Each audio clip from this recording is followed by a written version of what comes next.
about it when I see you again. We've come a long way from where we began.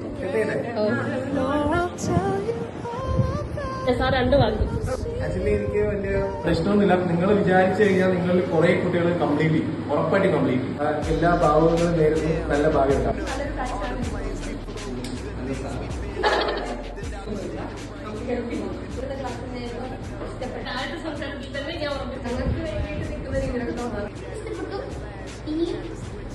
Look at things different.